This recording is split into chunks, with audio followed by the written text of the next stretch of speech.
আল্লাহর আদালতে সন্তানের সামনে আল্লাহ পাক মা বাবার হাত করা লাগাবে। সন্তান চায়া চায়া দেখবে, মা বাবার জন্য কিছুই করার কোনো ক্ষমতা থাকবে না। তোমার জীবনের হিসাবের জন্য তোমার বাবা দায়ী হবে না, তোমার বাবার জিন্দেগির হিসাবের জন্য তোমাকে বলা হবে না। তোমার জিন্দেগির হিসাব তোমাকেই দিতে হবে, তোমার বাপের জীবনের হিসাব তোমার বাবাকেই দিতে হবে।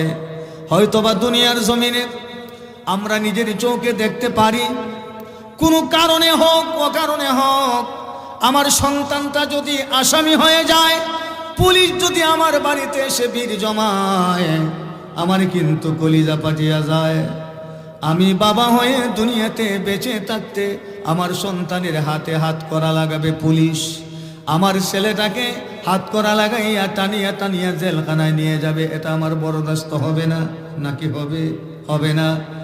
আমি চেষ্টা করব আমার জীবনের বিনিময়ে হোক, আমার সমস্ত সম্পত্তির বিনিময়ে হোক, আমার ভিটা বাড়ি সব কিছু সয় সম্বল সব কিছু আমি বিক্রি করে হোক, আমি আমার সন্তানটাকে পুলিশের হাত থেকে রক্ষা করার চেষ্টা করি, নাকি করি না?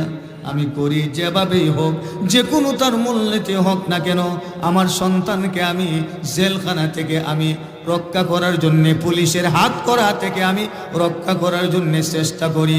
কিন্তু কিয়ামতের দিবসে আল্লাহর আদালতে সন্তানের সামনে আল্লাহ পাক মা বাবার হাত করা লাগাবে। সন্তান চায়া চায়া দেখবে, মা বাবার জন্য কিছুই করার কোনো ক্ষমতা থাকবে না। অনুরূপ সন্তানের হাতের মধ্যে হাত করা লাগাইয়া টানিয়া টানিয়া জাহান্নামের দিকে রওনা হয়ে যাবে। বাবা মায়েরা চোখ মেলে দেখবে, কিন্তু বাবা আমার তরফ থেকে কিছুই করা সম্ভব হবে না, ঠিক কিনা? কেন এতে পেরেশান হয়ে গেলাম?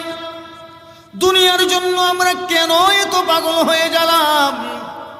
আমার স্ত্রীর জন্যে, আমার বাবার জন্যে, আমার মায়ের জন্যে, আমার সন্তানাদির জন্যে আমি এত পাগল হয়ে গেলাম।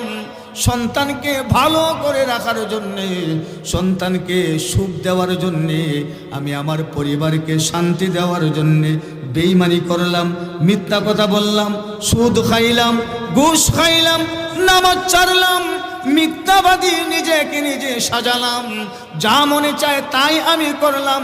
আমার একটি মাত্র লক্ষ্য আর উদ্দেশ্য, আমার পরিবারে পরিজন যেন সুখে শান্তিতে থাকে, ঠিক কিনা? মানুষ যারা বেঈমানি করে, সুদের টাকা লাগায়, ঘুষের টাকা খায়, বেঈমানি করে, আরেকজনের সম্পত্তি আত্মসাৎ করে, তার কারণটা কি? তার একটাই কারণ, যে পরিবার পরিজন যাতে সুখে শান্তিতে খায়া দেয়া ফুর্তি কইরা বাঁচতে পারে, ঠিক কিনা? কিন্তু না, মনে রাখবেন এই দুনিয়ার শান্তিটাই আসল শান্তি না। এই দুনিয়ার শান্তিটা এটা হচ্ছে ক্ষণস্থায়ী, আর চিরস্থায়ী শান্তির নাম হচ্ছে অন্ধকার কবর, ঠিক কিনা বলুন? চিরস্থায়ী শান্তির নাম হচ্ছে অন্ধকার কবর। সেখানে যাওয়ার পরে যদি আপনি এতিম হয়ে যান, সেখানে যাওয়ার পরে যদি আপনি অসহায় হয়ে যান, সেখান থেকে যদি আপনার জাহান্নামের ফয়সালা হয়ে যায়, তাহলে দুনিয়ার সুখ আর শান্তি আপনার ছেলে আপনার মেয়ে কেউ আপনাকে রক্ষা করতে পারবে না, ঠিক কিনা? আরে ভাই, কত অসহায় হয়ে গেলেন, আর কত নিরুপায় হয়ে গেলেন। যদি মাঝে মধ্যে কিছু কিছু ঘটনা যদি আপনারা একটু যদি রিচার্জ করেন, বেশি দূরের কথা নয়, আমার একটা ঘটনা মনে পড়ে গেছে। আমাদের পাশের দেশ হচ্ছে ভারত। আমি 2-1 মিনিটের ভিতরে কথাটা বলে ফেলবো। আমরা যে সংসারের জন্যে, পরিবার পরিজনের জন্যে পাগল হয়ে গেলাম, আমার ছেলে মেয়ে, বউ বাচ্চা, বিবি বাচ্চার জন্য আমি পাগল হয়ে বেঈমানির মধ্যে লেগে গেলাম, ধান্দা বান্দার মধ্যে লেগে গেলাম। কিন্তু মনে কি পড়ে না আল্লাহর নবীর কথা? মনে কি পড়ে না সাহাবায়ে কেরামের জিন্দেগির কথা? আল্লাহর নবী সাল্লাল্লাহু আলাইহি ওয়াসাল্লাম 7 দিন 15 দিন পর্যন্ত নিজে না খাইয়া পেটে পাথর বাইদা তারপরেও দিন কাটাইছে, রাত কাটাইছে, ঠিক কিনা? সাহাবায়ে কেরাম উপবাস হয়ে বেহুশ হয়ে যখন জমিনে গলা কাটা মুরগির মতো যখন গড়াগড়ি করে, শান্তি লাগে না, পেটে ভাত নাই, মদিনার নবীর সামনে গিয়া রাসূলুল্লাহর চেহারা মুবারকের দিকে তাকাইলে সাহাবায়ে কেরামের পেটের কি জানি বারণ হয়ে যায়। এত কষ্ট করেছেন, এত মেহনত করেছেন ইসলামের জন্য, যেরকম ঠিক কিনা? হ্যাঁ। আর আজকে আমরা একটু অশান্তির মধ্যে পড়ে গেলে আমরা ধান্দাবাজির মধ্যে লেগে যাই, ঠিক কিনা? ভারতের কথা বলছিলাম, গরিব মানুষ ছিল, সংসারের মধ্যে তাদের 4 জন সদস্য, তারা স্বামী এবং স্ত্রী আর 2টা মেয়ে। কয়জন? একজন স্বামী আর একজন স্ত্রী আর 2টা কন্যা সন্তান, তাও ছেলে না, 2টা মেয়ে সন্তান। বড় অসহায় মানুষ, নিরুপায়, পরের কাজ কাম করে, আর বেশিরভাগ সময় পাহাড়ে জঙ্গলে থাকে, জঙ্গলে গিয়ে লাকড়ি কাটে। আমাদের এলাকার মধ্যে এই ধরনের এক শ্রেণীর পেশাজীবী মানুষ আছে না নাই? পাহাড়ের মধ্যে যায়, লাকড়ি কাটে, বাজারে বিক্রি করে, তারপরে জীবন চালায়, আছে না নাই? এটা কিন্তু অনেক ভালো। পরের সম্পত্তি লুটপাট করার চাইতে, পরার কাছে হাত পাতার চাইতে জঙ্গলে গিয়ে কাঠ কাইরাই না।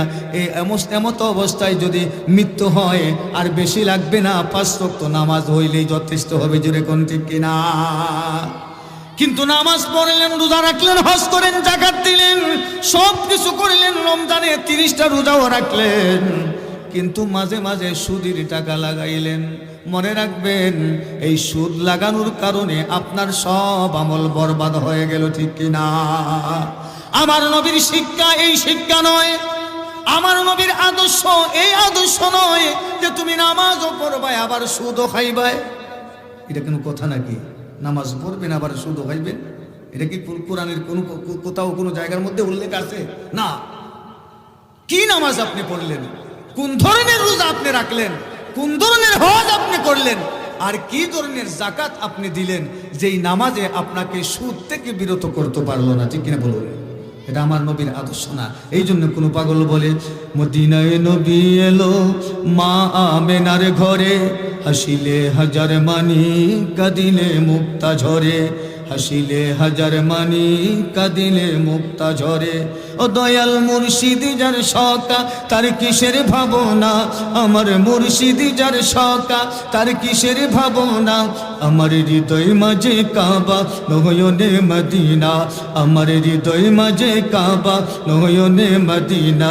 দে দে পাল তুলে দে, মাঝে হেলা করিস না, পাল তুলে দে, মাঝে হেলা করিস না। ছেড়ে দে নৌকায় আমি যাব মদিনা, ছেড়ে দে নৌকা মাঝি যাব মদিনা, ছেড়ে দে নৌকায় আমি যাব মদিনা। যেই নূরের রৌশনীতে দুনিয়া গেছে ভরে, সেই নূরের বাতি জ্বলে মদিনার ঘরে ঘরে। মারহাবা বলুন। যেই নূরের রৌশনীতে দুনিয়া গেছে ভরে, সেই নূরের বাতি জ্বলে মদিনার ঘরে ঘরে, সেই নূরের বাতি জ্বলে মদিনার ঘরে ঘরে। ও দয়াল মুর্শিদি যার সকা, তার কিসের ভাবনা, আমার মুর্শিদি যার সকা, তার কিসের ভাবনা। আমার হৃদয় মাঝে কাবা, নয়নে মদিনা, আমার হৃদয় মাঝে কাবা, নয়নে মদিনা। ও দে দে পান তুলে দে, মাঝে হেলা করিস না, পান তুলে দে, মাঝে হেলা করিস না। ছেড়ে দে নৌকা আমি যাব মদিনা, ছেড়ে দে নৌকা আমি যাব মদিনা, ছেড়ে দে নৌকা আমি যাব মদিনা।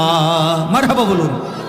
আমার বন্ধুগণ বলতেছিলাম, গরিব মানুষ, আল্লাহর রাসূল সাল্লাল্লাহু আলাইহি ওয়াসাল্লাম মেরাজ শরীফ থেকে আসার পরে সাহাবায়ে কেরামরা আরজ করেছিলেন, ইয়া রাসূলুল্লাহ, ইয়া হাবিবাল্লাহ, আল্লাহর নবী গো, জান্নাতের ভিতরে যাওয়ার পরে সর্বপ্রথম আপনি কি দেখলেন? সুবহানাল্লাহ বলতেন না? ইয়া রাসূলুল্লাহ, ইয়া হাবিবাল্লাহ, বেহেশতের ভিতরে যাওয়ার পরে সর্বপ্রথম আপনি কি দেখলেন? আমার নবীজি উত্তর দিয়েছিলেন, আমার সাহাবীরা রে, জান্নাতের ভিতরে যাইয়া সর্বপ্রথম আমি গরিব মানুষের সংখ্যা বেশি দেখেছিলাম। সুবহানাল্লাহ। হাদিস শরীফের মধ্যে পাওয়া গেল, ধনীর 500 বছর আগে গরিব জান্নাতে চলে যাবে। সুবহানাল্লাহ। যদি আমলওয়ালা গরিব হয়, গরিবের মধ্যেও এমন কিছু কিছু গরিব আছে। নারায়ে তাকবীর, নারায়ে রিসালাত, আহলে সুন্নাত ওয়াল জামাত, বিশেষ অতিথি সাহেবের আগমন, মুফতি আব্দুল রহিম সাহেবের আগমন, মুফতি আব্দুল রহিম সাহেবের আগমন। নারায়ে তাকবীর, নারায়ে রিসালাত, আহলে সুন্নাত ওয়াল জামাত, বিশেষ অতিথি সাহেবের আগমন, মুফতি আব্দুল রহিম ভূঁইয়া সাহেবের আগমন। নারায়ে তাকবীর, মারহাবা, জোরে বলুন মারহাবা, আরো জোরে আওয়াজে বলুন মারহাবা। আমরা খুশি না বেজার? আরো জোরে কোন খুশি না বেজার? আমাকে তো আপনারা সবাই চিনেন, সব সময় আপনাদের সাথে মুলাকাত হয় নাকি হয় না? দিনে রাতে 24 ঘন্টা হয়। তা আমি তো আসলে এখানে যে ওয়াজ করব লং টাইম, বেশি সময়, আর আপনারা বৈশা বৈশা শুনবেন, এটা আমি আশা করি না। কেন না, এখন আমার পাশে যিনি বসে আছেন, সারা বাংলার আলোড়ন সৃষ্টিকারী সুমিষ্টবাসী বক্তা আল্লাহ পাক রব্বুল আলামিন ওনাকে একটা নিয়ামত দিয়েছেন। ওনার কণ্ঠটা আমার নিজেরই মহব্বত লাগে। মারহাবা বলুন। হুজুর আমাদের মধ্যে এসেছেন এবং আমার অত্যন্ত মহব্বতের মানুষ, বন্ধু মানুষ। আমি দোয়া করি ওনার জন্য, উনিও আমাদের জন্য সবসময় দোয়া করেন। আসলে আমি আর আলোচনার সামনে বাড়াবো না, আমার সামনে আরও আগেই এই যে কাগজটা আইছে, আমি তো বুঝছি ওই, আর হুজুরও স্টেজে উপস্থিত। আর আমার এমন অভ্যাসও নাই, এটা উনিও জানেন। অনেক সময় অনেক জায়গাতে একই সাথে মাহফিল হয়, আলহামদুলিল্লাহ উনি জানেন, আমিও জানি ওনার ব্যাপারে। আমরা আসলে একজন বক্তা স্টেজে আসার পরে আমরা আর কথা বলি না। বাংলাদেশের এমন কিছু কিছু বক্তা আছে, আমিও বিভিন্ন জায়গায় দেখা যায় আমার মিছিল দেওয়া তুলছে, বেড়াজে আরম্ভ করছে আরও 20 মিনিট। এটা কিন্তু ঠিক না। ধরে কোন এটা কি ঠিক? এটা ঠিক না। বক্তা এসেছেন, আপনার আলোচনা সামনে না বাড়ানোটাই উত্তম। হুজুরকে কষ্ট দেওয়া ঠিক না। যাই হোক, আমি সর্বশেষ যেই কথাটা বলবো আপনাদের সামনে, আমরা আসুন এখনও আল্লাহর দরবারে আত্মসমর্পণ করি, আমরা এখনও আল্লাহর দরবারে তাওবাকারী হই, আমরা এখনও জিন্দেগির সমস্ত গুণাগুলি মনে করে করে আল্লাহর দরবারে বেশি বেশি করে তাওবা করি। আর তাওবাকারীকে, আত্মসমর্পণকারীকে আল্লাহ পাক বেশি পছন্দ করে। সকলেই বলি আমিন। আজকের এই মাহফিল যেন আমাদের জিন্দেগির গুনার উসিলা বানাইয়া আল্লাহ পাক যেন কিয়ামতের দিন আমাদেরকে নাজাতের জরিয়া করে। আমরা সকলেই বলি আমিন। ওয়া আখির দাওয়ানা আলহামদুলিল্লাহি রাব্বিল আলামিন। আসসালামু আলাইকুম ওয়া রাহমাতুল্লাহি ওয়া বারাকাতুহু।